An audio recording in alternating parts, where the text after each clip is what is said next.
assumption of office, I had reasons to interact with you based on a petition I wrote to the presidency, to the office of Mr. President. It is closely related to what I said now, that members of this National Assembly would have paid long time ago this 100 million naira from this constituency project. Honorable Minister, in 2012, in my first term in office, the medical director of FMC Gusau came to my office and said that he was there to greet me after defending his budget. And after the greeting, he drew my attention. He said, "Sir, do you notice that from Zaria to Gusau is about 200 kilometers? And from Gusau to Sokoto is another 200 kilometers. I said, "What has that got to do with me here as a senator?" He said, "I'm driving a point, sir." He said, from Zaria to Sokoto is a distance of 400 kilometers. And sir, in between, the only place you get is Gusau, the capital of Zamfara State. And as I speak to you today, Zamfara State Federal Medical Center Gusau is lacking of so many vital equipments.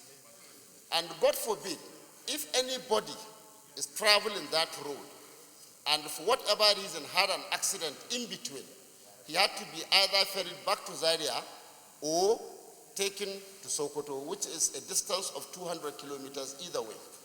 So I now asked him that, what can I do to assist? And he told me some of the equipment that we need to put in Federal Medical Center Gusau. And I asked him to do the costing. He did it and came with a figure of 300 million naira at that time. Having come from Zamfara, which is in Northwest, the zone that whose senators and members receive less in constituency project, my threshold is about 197 million naira. So I went cap in hand begging. I went to the then Senate President, Senator David A.B. Mack, and I told him the same thing the medical director told me. And he graciously approved that I be given the remaining part of this to make my threshold to reach that 300 million naira, which I now domiciled in Federal Medical Center Gusau to purchase those critical equipment so that in the event of any accident, which we don't know who it is going to be, now people can be attended to in Gusau without necessarily taking them back to the area or taking to Sokoto. Honorable Minister, through 2012, 2013, 2014, up to 2015, that project didn't see light of the day, even after the monies were paid 100%. That year, I could remember, only myself and Senator Chukwumereje of blessed memory domiciled their constituency projects in Ministry of Health. His own 25 million naira, while I put the whole 300 million naira. And the monies were paid to Ministry of Health, completely 100% during Jonathan's administration. But what happened? The then Minister of Health, Dr. Onyebu Chichuku, took the money belonging to Federal Medical Centers, Gusau, the monies belonging to the people of Zamfara Central that I domiciled in that place, and took it in active connivance with his permanent secretary, with the benefit of what we have now. We have seen where they sat in the ministry to award contract. The permanent secretary then was from Katsina State. And the minister, they took this money to Enugu and bought mosquito net. Mosquito net, yes. They bought my 300 million till today. When this administration came on board, I wrote a petition to Mr. President, and it was minuted to you. In 2015, sir, you promised me that you are going to address this issue. 2015, 2016, 2017, 2018, up to now, 2019, I'm retiring, and the monies belonging to the people of the Zamfara State are missing, nowhere to be found, and we have not benefited. And now we can hear the failures from the Zamfara State. Now, again, on the second issue you talked about, that is the same issue of benefiting from the laudable objective that you have done. Now, the NHIS, in 2017 again, I put the whole of my constituency project of about 200 million naira into NHIS because I learned of the advantage the people derive when they are registered with NHIS, which is the second requirement you have told us, apart from constituting the board of Healthcare Development Agency. 2017, I put my 200 million naira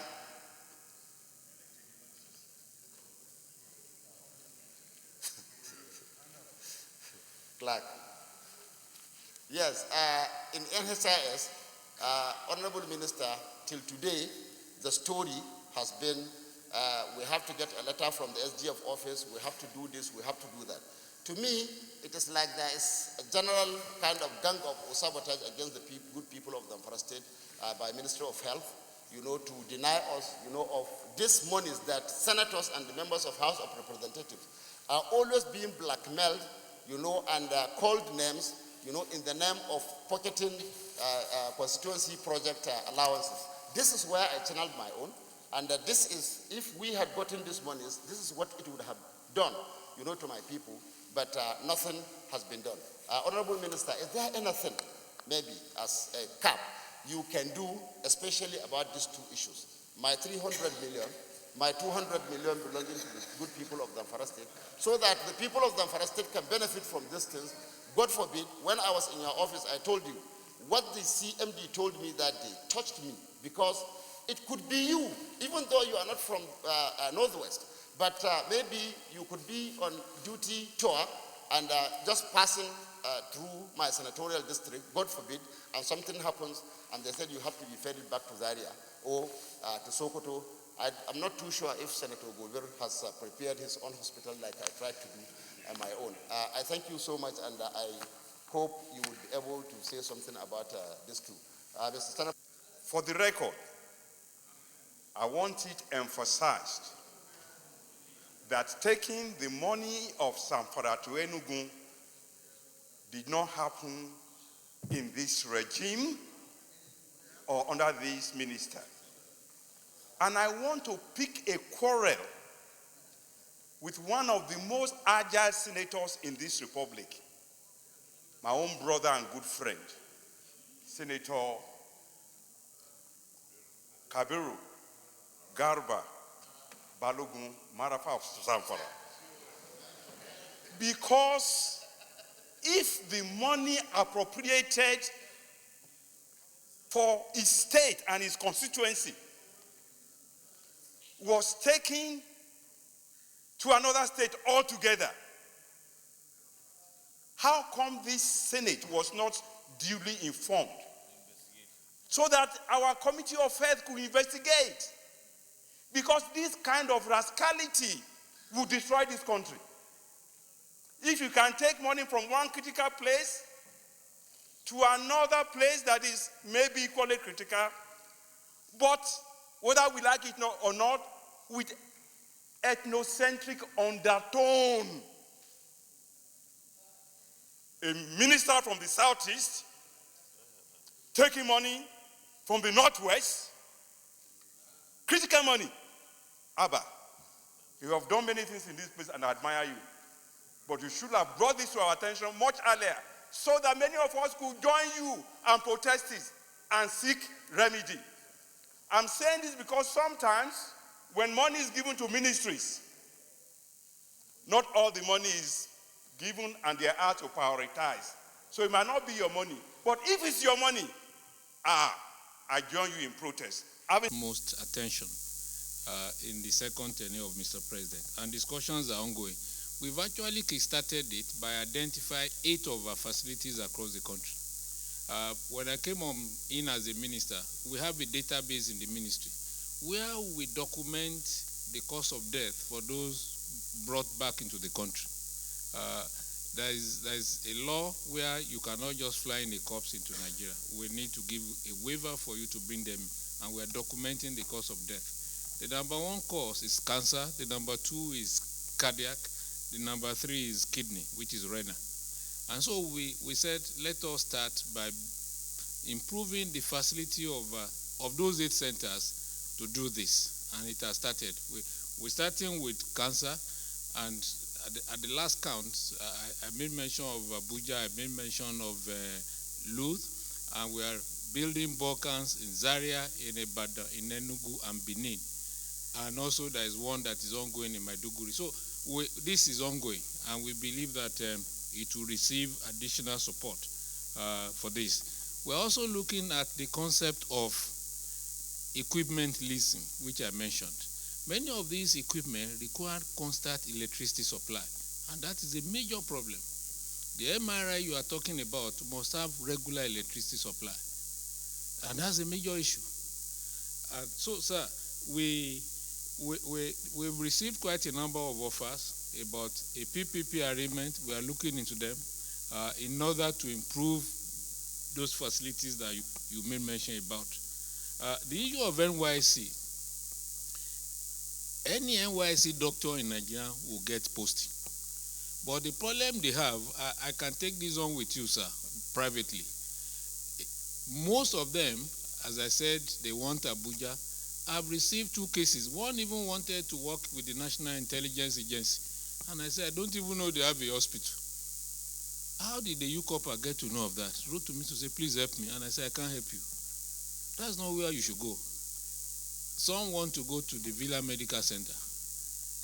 They won't land there, I'm sorry to say it. Why do you want to go into those highly rated security centers? So if they are prepared to work among our people, they will get placement, and I will be prepared to help them. But as we improve on the facilities, things will improve. I also did not say that when I said the secondary, the primary, or primary collapse, I was talking about 3-4 years ago. The process of putting life in the PACs is ongoing. So as of the last count, we've done close to 5,000 PACs across the country, working with our partners. And many of the state governors are taking this on. I was in Niger, the governor has done 40 of the PACs in Niger State, which is good. And when we start funding them, they will have more money. Osun is doing 320. Kaduna is doing 225. The FCT minister said, I'm prepared to do 250. So I think it's ongoing, we'll get there. And once all the PACs are working, with respect to what distinguished Senator Adewole said, I think the issue of usage would not only just be usage, but those 8 centers I spoke about.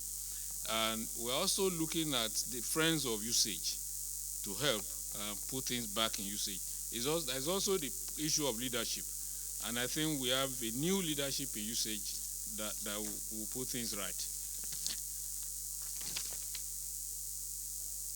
To the question from distinguished Senator Marafa, I want to apologize to you about what has happened to the money. I did confess that I used to run away from you when I see you coming over this matter, because it has to do with what happened in the past. And as a minister, the last thing I want to do is to start investigating the past. And I talked to the MD to say, look, make provision in your budget, let's buy this equipment, because we cannot reopen what has happened in the past. I will not condone it, but it has happened, it has happened. And I want to plead with you, as I've done privately, let us bury this case and make provision so that they can still acquire this equipment. Again, I want to appeal to you we will get it there, please. And I hope you will accept this final apology and let's move on, sir.